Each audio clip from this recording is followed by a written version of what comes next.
Any salesperson will tell you that closing deals is not a matter of luck. It's about skill, about perfecting your sales processes, and it's about overcoming the objections that would keep a deal from closing. In this video, I'll show you the strategies that I use when a prospect says, "Let me think about it," or some other version of a soft no. These are some of the most common objections that you'll run into in sales, so mastering them is key to success.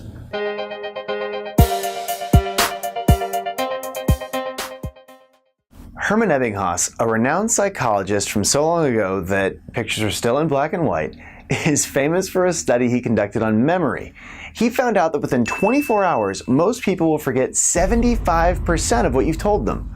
Worse, within 30 days, they'll forget 90% of what you tell them. And of the 10% that they recall, half of it is inaccurate.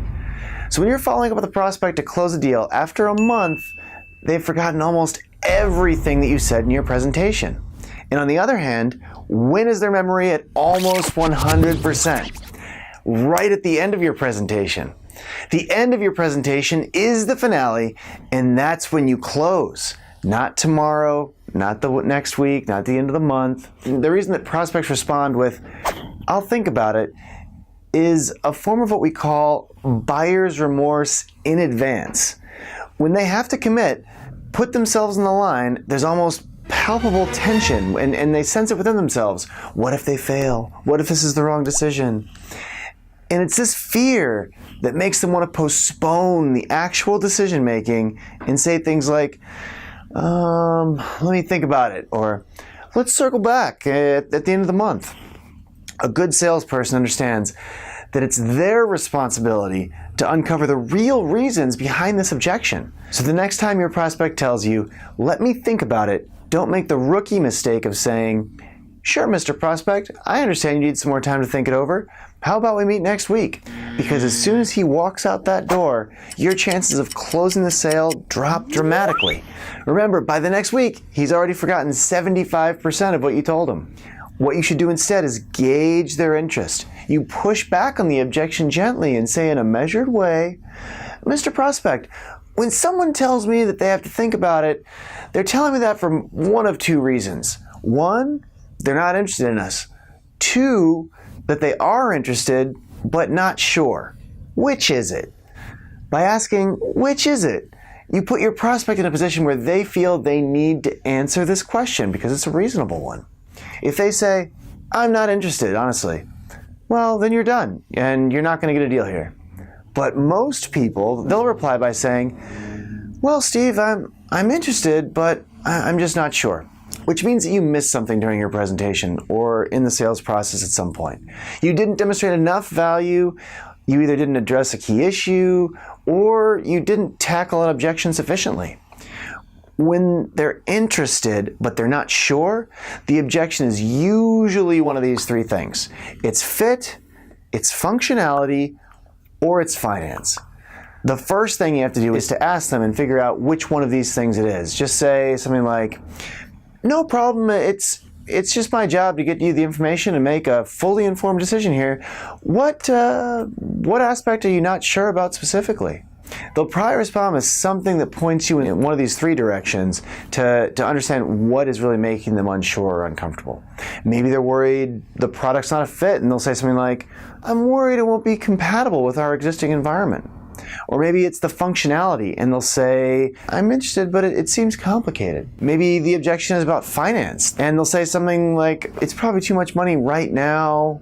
But based on the answer that you get here, now you've earned the right to re-engage and tackle the real objection. So let's talk about how to overcome each one of these three objections in turn. So if they're worried the product's not a fit, they'll say something like, "I'm worried it won't be compatible with our existing environment." Overcoming this objection is fairly straightforward, since for most products, you can either try it out or you can get them examples of the product working within environments of the same characteristics. I actually encounter this one a lot in my day job. As many of you know, when I'm not making videos about how to be a better salesperson, I'm the CEO of Badger Maps, a company that helps field salespeople with their routes and helps them do their busy work automatically. A lot of companies use Badger connected with their CRM system, so when I hear this objection, they're often worried that Badger won't work with their CRM. And the best way for me to overcome this objection is for me to introduce them to another customer who's already using Badger with that same CRM system. So for the next objection, let's say you find out the prospect is worried about the functionality of the product. What they're really saying is that they feel there's a risk that your product or service won't be able to do what you say it will do for them within their organization. And risk is a big reason, if not one of the biggest reasons, that deals don't get done. People are worried, and often for good reasons, and it's important that as a salesperson you can empathize with their thinking. They're worried if they make a big purchase that doesn't work out, maybe they won't get that big promotion, or maybe worse, maybe they'll get in trouble, maybe they'll get fired. You need to uncover what they think the functionality risk is, and then you'll be able to overcome the functionality risk objection. So you need to get to the objection behind the objection. Let's think about the different reasons that a product might not work for the prospect. First, the product could actually not work, meaning that they're buying a car and the engine's just bad. You can overcome this objection by showing them the product working and letting them use it. You're lucky as a salesperson if you can let the prospect try the product out. So second, they could be worried about implementation risk, like the ability to get people that are going to be using the product to actually use the product, right? In this case, maybe you show them similar organizations with similar people who have successfully come up to speed with the new product. Finally, they could be worried that your product can't deliver what you say it can deliver. The key to minimizing this risk is providing the prospect with references and case studies that show other companies using the product successfully. The third major area that people say, "Let me think about it," is finance. And this is one of the most common and most difficult objections that salespeople face. When the prospect says some version of, "Oh, this seems too expensive." I actually did a full video on this objection because it's so common, so important, and so tricky to overcome. If you'd like to check that out, just click right here. But to summarize, the key is that you are able to show the unique value that the prospect will receive if they were to acquire your product. Help them add that value up. And another pro tip here is to frame things in terms of what they lose if they don't buy your product, as opposed to what they gain if they do buy your product. Because remember, people hate losing things.